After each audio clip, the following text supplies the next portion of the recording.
Rudia. Sizi shika zote.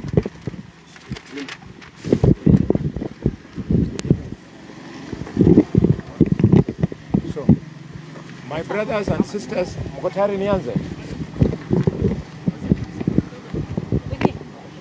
Kosa.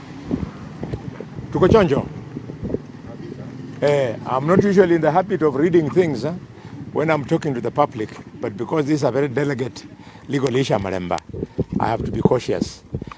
Niko hapa leo na wenzangu ambao wanawakilisha nyumba zetu zote zilizoko hapa Kakamega kulingana na tokeo ambayo ilisababishwa na kifo cha mfanyikazi wangu Kizito Moi Amkune. Kilichosababishwa ni kwamba kulitokea tetesi eti mimi nimeua huyo mfanyikazi wangu, na hayo madai ilitolewa na mwanabiashara ambaye anafanya kandarasi na county government ya Kakamega kwa majina Shimanyula Toto. I therefore have the following statement to read. This is a media briefing on the death of Kizito Moi Amkune. Kizito Moi Amkune was my bull. Kizito Moi Amkune was my fighter bull caretaker who served me faithfully for around 20 years. On the evening of 27th of January 2024, he was gored to death by fighter bull Inacio. His body was found lifeless in a pool of blood and mud on the morning of 28th of January 2024. The police took over and moved the body to Kakamega County Referral Hospital mortuary after sealing the scene of the incidents. On the 29th January 2024, a post-mortem was done by a team led by the county pathologist, Dr. Dickson Muchana. This autopsy established that Kizito Moi Amkune had lost his life due to excessive bleeding caused by multiple injuries sustained from goring by the horn of a large animal.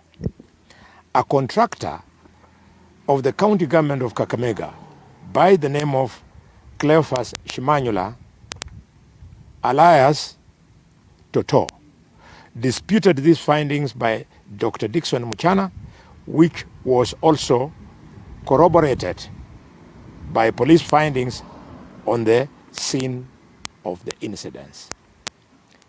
Shimanyula, aka Toto, then went public with scandalous, defamatory, false, baseless, and unfounded claims as follows. 1. That Kizito Moi Amkune was not killed by a bull, but that he was attacked by me, Senator Dr. Bony Khalwale, and that I stabbed him with a knife, causing his death. Something I did not do. 2.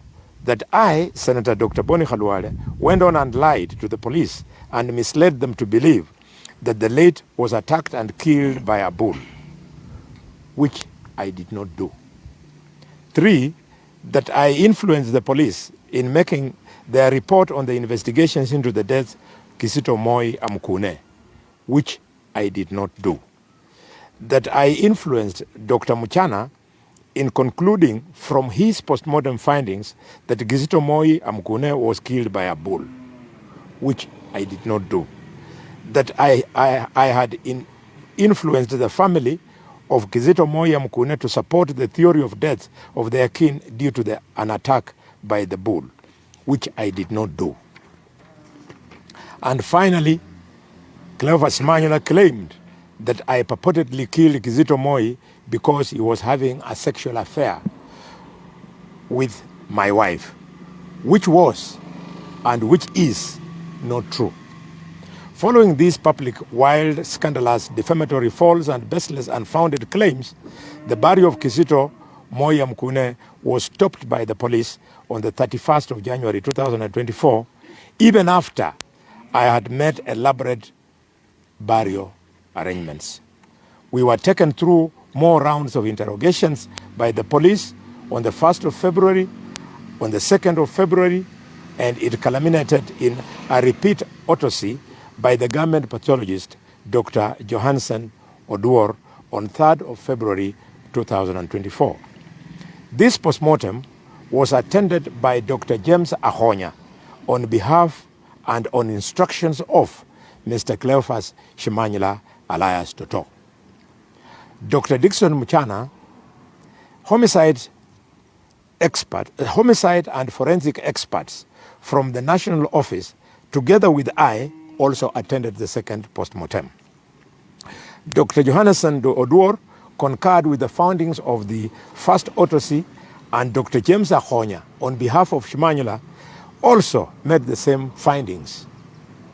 The public claims by Mr. Cleophas Shimanyula, aka Toto, gained widespread publicity in the local and national print and electronic media, as it did on social media, where it has been trending to date. These vibes arising from Cleophas Shimanyula's have caused the following grievous personal and corporate injuries. 1. To me, Dr. Bony Khalwale, it has cast aspersions on my integrity, profiled me as a liar and as a murderer. 2, to the police. It has profiled the police in Malinya, in Kakamega County, and in the region as incompetent and corrupt. 3, Dr. Dickson Muchana. These claims have profiled the doctor as incompetent and corrupt. 4, the county referral hospital. These allegations have profiled the county referral hospital as a den not of medical professionals, but of quacks. 5, the office of the Senator of Kakamega, it has been profiled to indicate that it is being served by a murderer. 6, the office of the Senate Majority Whip has been profiled to mean that it is served by a murderer. 7, the voters of Kakamega who voted for me in the general election of 22 have been profiled to mean that they elected a liar and a murderer. 8, all the people of Kakamega, estimated at around 2.6 million, who I represent, have been profiled to mean that their representatives is a liar and a murderer. 9, my wives have been profiled to mean that they are prostitutes. The wives I have are specific, and they are as follows. 1, Adelaide Khalwale, who died 5 years ago, is my first wife. 2, Josephine Khalwale. I beg your pardon. Wife number 1 is Adelaide Khalwale, who died 5 years ago. She's the mother of my first 3 children. All copyrights of mine, no doubt about their paternity. Josephine Khalwale, my second wife, she's the mother of 3 of my children. 1 who has completed university, the other 2 still at the university. All copyrights, there's been no complaint about their paternity. 3, Gloria Khalwale, who is the mother of 8 of my children. These 8, some are at the university, others are in lower levels of education. They are all my copyrights. They have never had their paternity in doubt. And finally, Diana Khalwale, mother of 3, all of them in lower levels of education.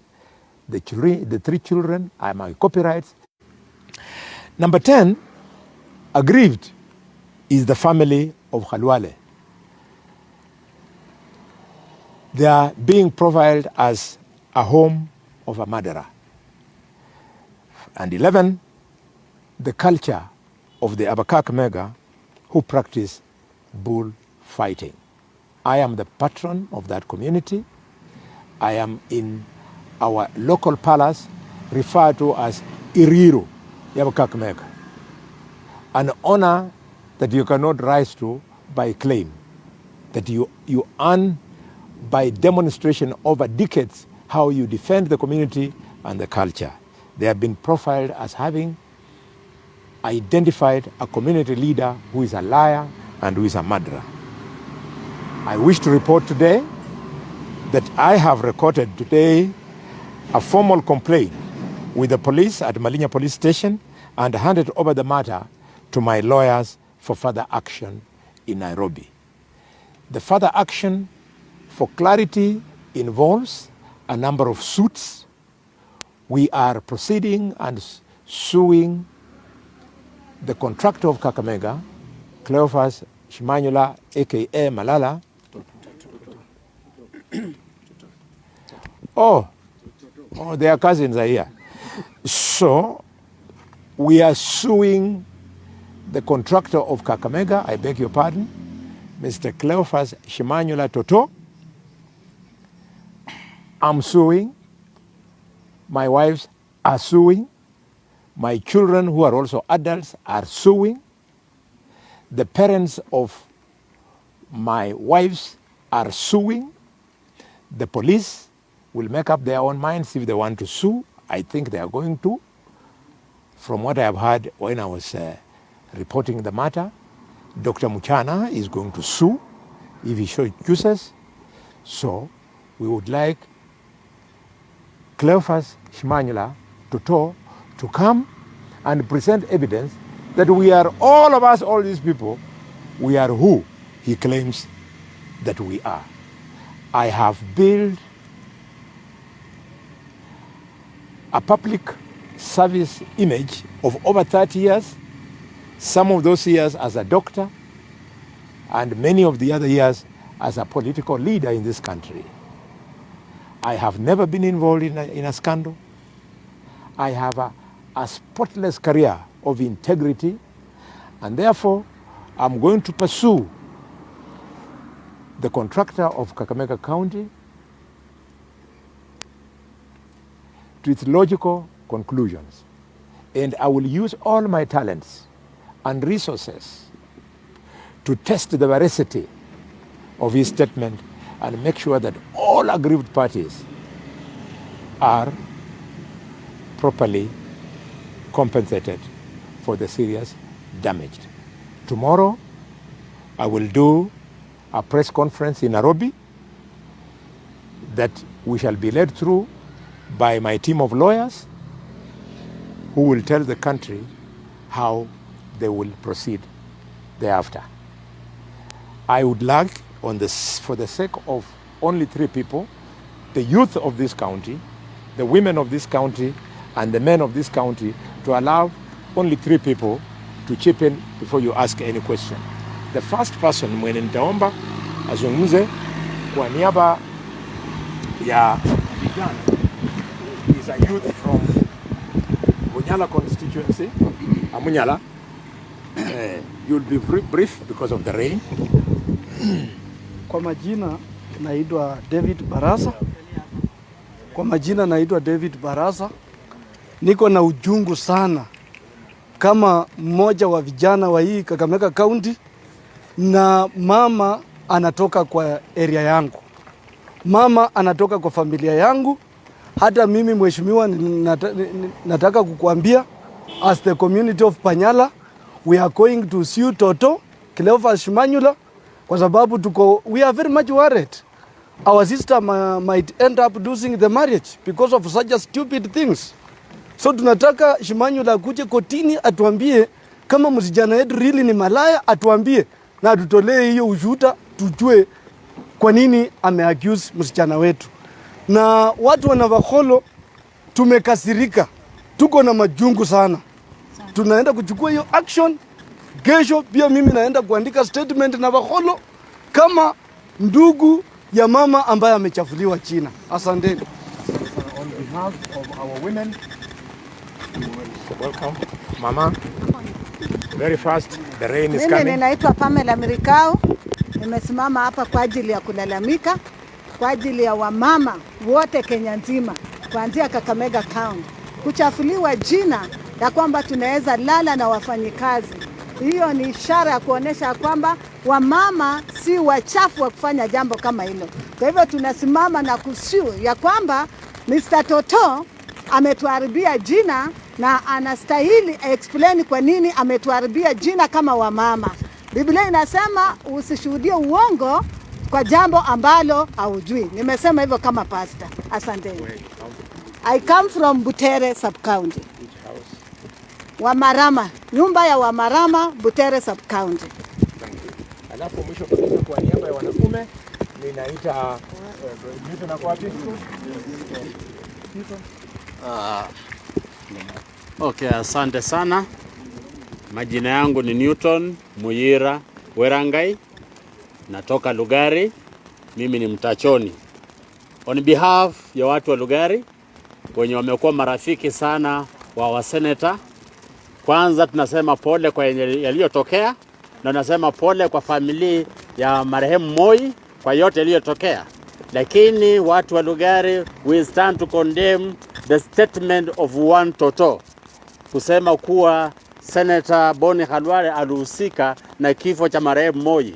Sisi tunajua Senator is a straightforward person, ni daktari, ni mtu mwenye amehitimu kuchunga maisha, ni mtu mwenye amehitimu kutibu watu, sio kuua watu. Hawezi enda kinyume na taaluma yake ya kutibu watu aende kuua watu.